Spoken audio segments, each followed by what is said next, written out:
नमस्कार, आप देख रहे हैं प्राइम न्यूज और मैं हूं आपके साथ आलोक शुक्ला। बुलेटिन की शुरुआत इस वक्त की सबसे बड़ी खबर के साथ करेंगे, जहां पर थोड़ी ही देर में चुनाव आयोग की प्रेस कॉन्फ्रेंस होने वाली है और आपको बताएं 5 राज्यों में चुनाव की तारीखों का ऐलान होने वाला है। दोपहर 3:30 बजे चुनाव आयोग की प्रेस कॉन्फ्रेंस है और इसमें उन तारीखों का ऐलान हो जाएगा जब आप मतदान करने के लिए अपने पास के किसी बूथ में जाएंगे। यूपी विधानसभा चुनाव के लिए तारीखों का ऐलान होने वाला है और यूपी में 6 से 8 चरणों में चुनाव होने वाले हैं। ये सूत्रों के हवाले से खबर सामने आई है। उत्तराखंड में 1 चरण में चुनाव संपन्न होगा। पंजाब में 2 से 3 चरणों में चुनाव संभव है। मणिपुर में 2 चरणों में चुनाव संपन्न कराए जा सकते हैं और थोड़ी ही देर में चुनाव आयोग की प्रेस कॉन्फ्रेंस होगी और उसमें यह तय हो जाएगा कि परिसीमन आयोग की सिफारिशों के अनुसार किस विधानसभा में कब चुनाव संपन्न होने हैं, कितने बूथ बनाए जाने हैं। साथ ही केंद्र सरकार ने भी संपूर्ण सहयोग की यहां पर बात कह दी है। 150 से अधिक कंपनियां सीएपीएफ यानी सेंट्रल आर्म्ड पैरामिलिट्री फोर्स की 150 कंपनियां यहां पर राज्य को सौंपी गई हैं, जिससे कि सुरक्षा के भी पूरे इंतजाम हो पाए। और दोपहर 3:30 बजे चुनाव आयोग की प्रेस कॉन्फ्रेंस होने वाली है। 5 राज्यों में चुनाव की तारीखों का ऐलान होगा और यूपी विधानसभा चुनाव के लिए तारीखों का ऐलान होने वाला है।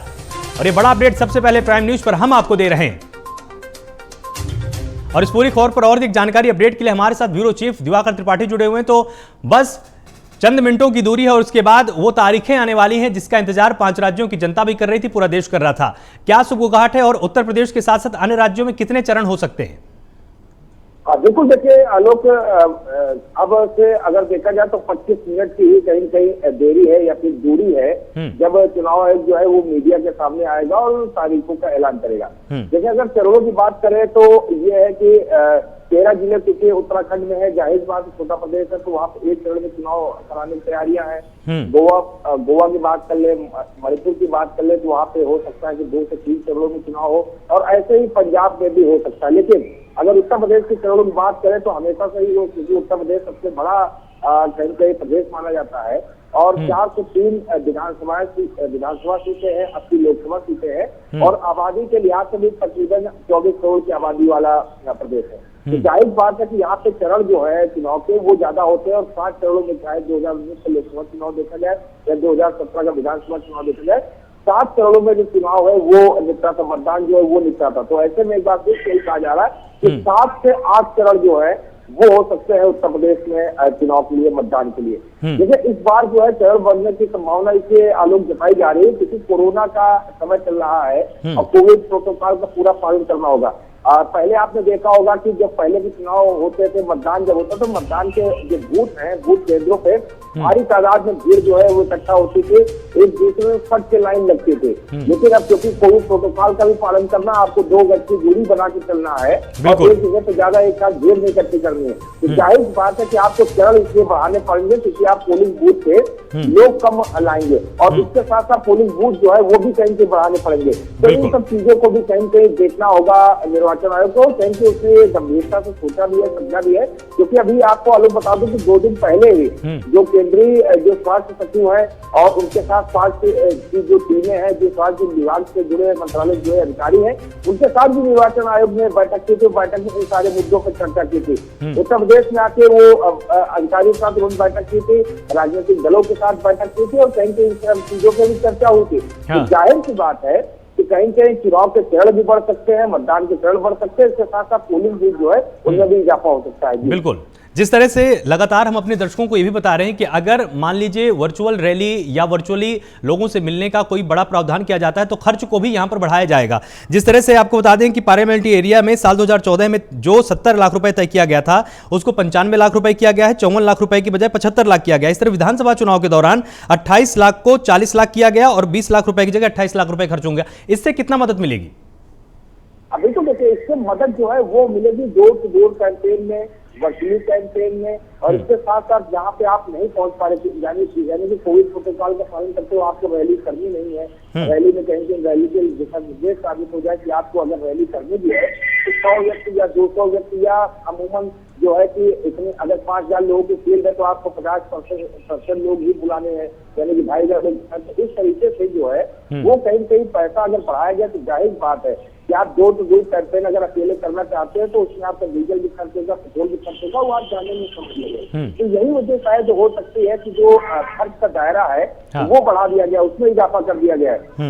लेकिन सबसे बड़ी चीज ये है कि प्रत्याशियों को कहीं से मदद जरूर इससे मिलेगी, क्योंकि जो पहले 1 रुपए में उनको काम करना होता था उसके लिए उनको 1.5 रुपए या 1.25 रुपए दे दिए गए हैं। तो ये जरूर उनके लिए राहत की बात है, लेकिन इसके पीछे ये भी समझना होगा कि इनको अब रैली न करके डोर टू डोर कैंपेन करना, तो जाहिर बात है इसमें आने जाने में पैसा लगता है, तो वो जब सामने पहुंचेंगे डोर टू डोर जाएंगे तो उसमें भी खर्च होगा। तो इन सब चीजों को देखते हो सकता है बढ़ा गया और कहीं के प्रत्याशियों को इससे राहत मिलेगी, कहीं से बड़ी मदद मिलेगी। बिल्कुल। अगर हम यहाँ पर वैक्सीनेशन की बात करें तो ये भी लगातार विचार विमर्श किया जा रहा था कि उन्हीं लोगों को हो सकता है मतदान करने के लिए बूथ में एंट्री दी जाए जो दोनों डोज ले चुके हों या ज्यादा से ज्यादा जनसंख्या को दोनों डोज दी जाए। लेकिन अगर उत्तर प्रदेश की स्थिति में एक बार यहाँ पर आंकड़ों के आधार पर बात करूं तो 88% लोग ऐसे हैं जिन्होंने पहली डोज ले ली है, लेकिन 52% ऐसे हैं जिन्होंने दोनों डोज ली है। पंजाब में यह आंकड़ा 75 और 40 का है। अगर यहां पर बात की जाए मणिपुर की तो ये आंकड़ा 56 और 42 का है। तो क्या इस पर भी निर्वाचन आयोग को ये गाइडलाइन दे सकता है राज्य सरकारों को, क्या है कि वैक्सीनेशन और तेज कीजिए? हाँ बिल्कुल, देखिए मैं आपको बता दूं आलोक की इसको लेके कहीं कहीं गाइडलाइन जो है वो जरूर जारी होगी, कहीं कहीं निर्देश जो है, दिशा निर्देश जो है जरूर जारी किए जाएंगे निर्वाचन आयोग की तरफ से। लेकिन अगर उत्तर प्रदेश की बात करें आलोक, तो उत्तर प्रदेश में अगर 2 डोज की बात करें तो लगभग 60% लोग जो है डबल डोज ले चुके हैं, 90% के ऊपर जो है सिंगल डोज ले चुका है। अगर टोटल की बात करें तो 21 करोड़ लोग जो है, यानी कि तकरीबन 24 करोड़ की जो आबादी है, 21 करोड़ का आंकड़ा जो है वो पार हो चुका है वैक्सीनेशन से, यानी कि डबल डोज सिंगल डोज मिला के।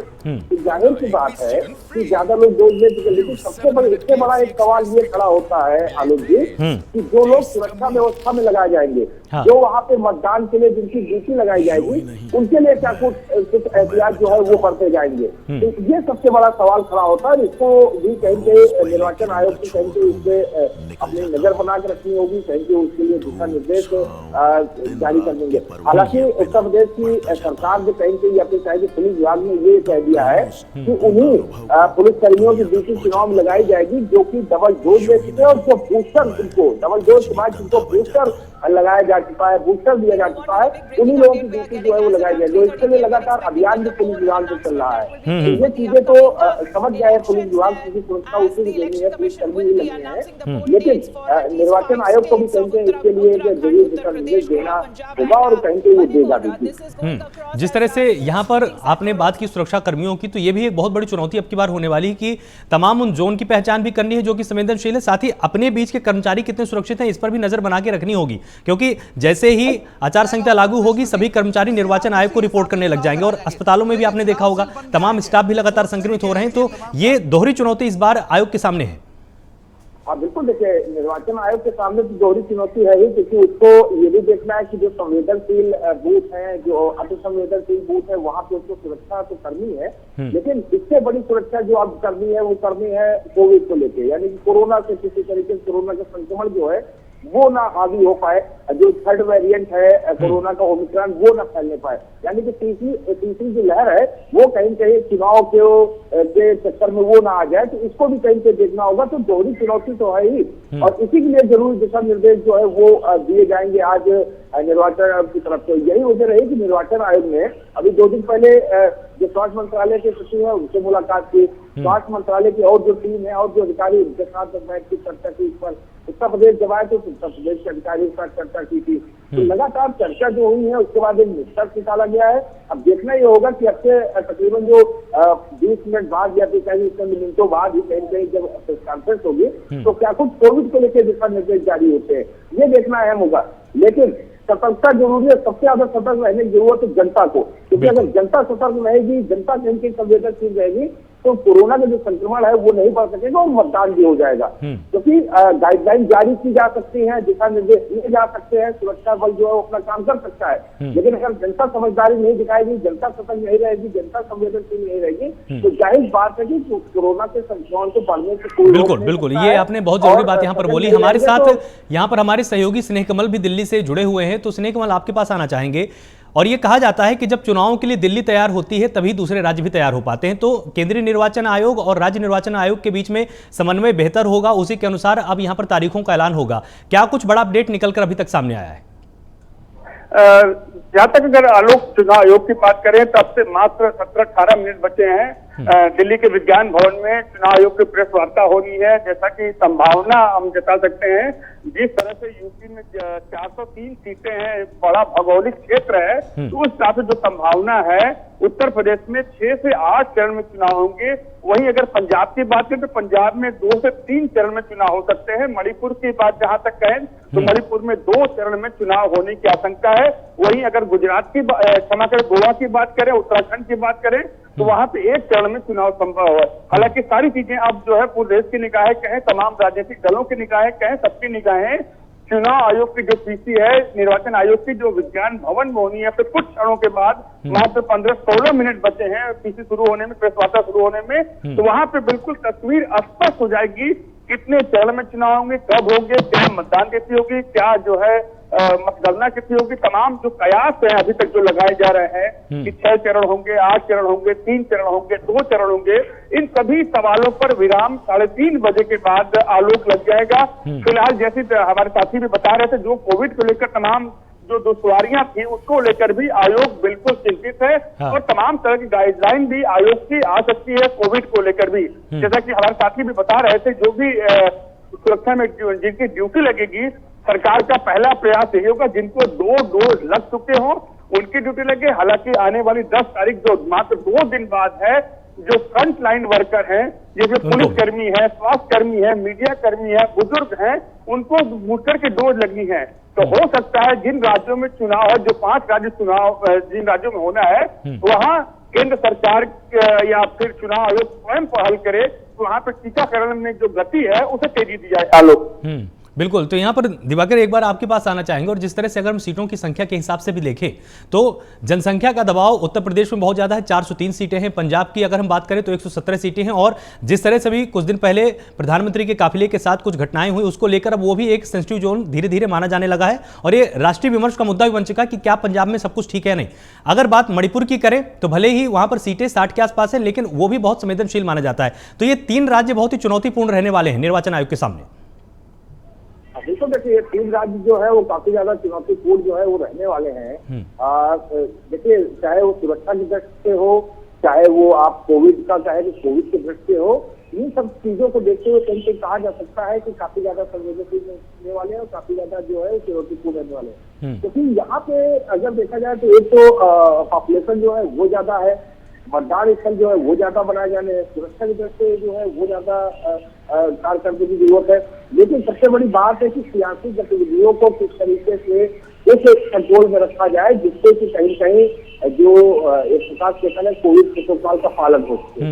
ये सबसे बड़ी चुनौती जो है वो निर्वाचन आयोग के सामने होगी और साथ ही साथ सुरक्षा बलों के सामने होगी। तो कैसे करके इन सब चीजों को रोका जा सके वो देखना होगा और उसके लिए ही जरूरी दिशा निर्देश दिए जाएंगे। लेकिन सबसे बड़ी बात आलोक फिर वही आती है कि सजग जो है वो रहना तो चुनाव आयोग को भी है, रहना तो सुरक्षा बलों को है, रहना तो मशीनरी को भी है सरकारी, लेकिन सबसे ज्यादा वो सतर्क, सजग और चाहे कि संवेदनशील रहना वो जनता को ही रहना है। क्योंकि अगर इसकी मार पड़ेगी तो जाहिर बात जनता पे ही पड़ेगी। आपने देखा होगा कि बंगाल का चुनाव रहा हो या फिर उत्तर प्रदेश में पंचायत चुनाव रहे हो, ये चुनाव जब निकले तो उसको खूब धूम धड़ाका हो, खूब सियासी रैलियां हुई है, खूब पार्टियां हुई है। जब करने जाते थे नामांकन तो ढोल नगाड़ों के साथ भारी तादाद में भीड़ जाती थी नाचते गाते।